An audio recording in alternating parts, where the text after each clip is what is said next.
What's up, guys? In the works, and I am presenting you with my candidate for the worst weapon in the game, the M26 frags. But let's face it, since DICE passed frag rounds, nobody uses them anymore because they're so freaking hard to get kills with. I mean, how many of you guys struggle in Gunmaster trying to get, those 2 MK3A1 kills with the frag rounds? I mean, it's pretty bad, even with the automatic shotguns, let alone the M26 mass.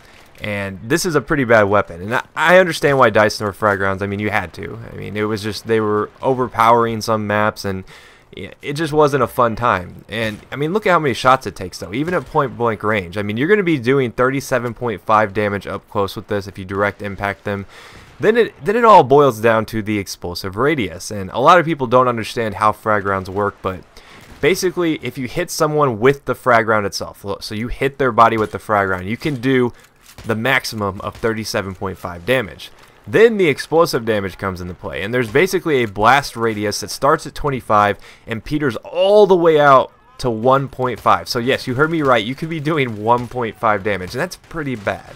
I mean, you're not going to get many kills if you're only doing 1.5 damage, and let alone the fact that you only have 6 to 5 rounds in your M26. So this is a pretty bad weapon. I mean, if you want to go rage on some maps, put on the M26 and try to only use it, because it would be easier to sit there and shoot people with a silenced G18 on single fire than it would be to sit there and try to, frag round someone at point blank range, because honestly, bullets are going to work better in every situation. Now, there is one thing that the frag rounds do excel with, and that is suppression. Suppression, suppression, suppression. If you put this on, you will be getting suppression bonuses out the butt, because it does that very well. Another thing it doesn't do too shabby with is getting campers out of a corner. But oftentimes I find that if I don't, direct impact them 3 or 4 times, I almost have no chance of killing them.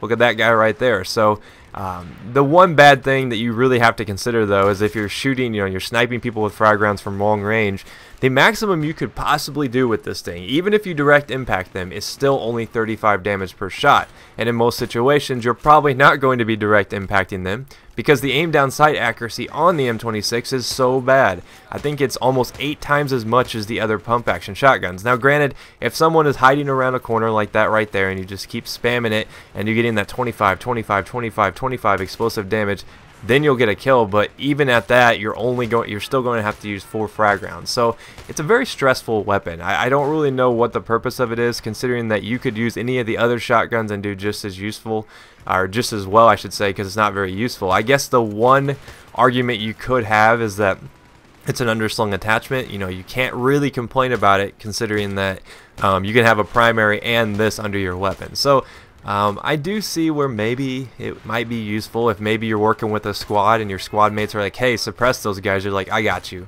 man. And you just spam them with frag rounds for like 10 seconds, because let me tell you, if you're getting frag rounded, how about that? Frag rounded, you're not going to be able to hit anything, because the suppression on this thing is just pretty insane. So that is one of the useful things about it, but as far as being a practical weapon, no, not the case. And I need some ammo, man. Frag rounds it's tough being a frag rounder, man. I need some ammo. Some support guys just never listen. But I really do think this is the worst weapon. I mean, I want you guys to go try this out and see how long it takes you to rage. Even on maps like Metro. Metro is a good map for using a weapon of this type. Just because it is very close quarters, there's a lot of walls you can kind of bank it off of, especially when people are hiding around corners. But as far as being something that I think would work practically on most Battlefield 3 maps, I don't think this will be good. Now, Grand Bazaar, on that one objective where they're all bunched up in there on that first, what is that, A, inside where they sell the magic carpets, you know what I'm talking about, on Grand Bazaar. Frag rounds work rather decently on that. That is the one scenario where I'm like, hey, an M26 frag might actually help out, because what it'll do is those bipodders, when they get suppressed like that, they kind of go crazy. I don't know if you've ever noticed, like when someone's bipodding down and you get suppressed, it kind of shoots up really high. That's one of the scenarios where I think this actually might be a useful candidate. So I don't know, go out there, try to get some kills only using this. I want to challenge you guys as Battlefield players who want to challenge themselves with the hardest weapon to use in the game, to go out there and get a good game with this. But hopefully you guys enjoyed this. I do really think this is the worst weapon. Let me know what you guys think. What do you guys think is the worst weapon in the game? And I will see you guys next time. Peace.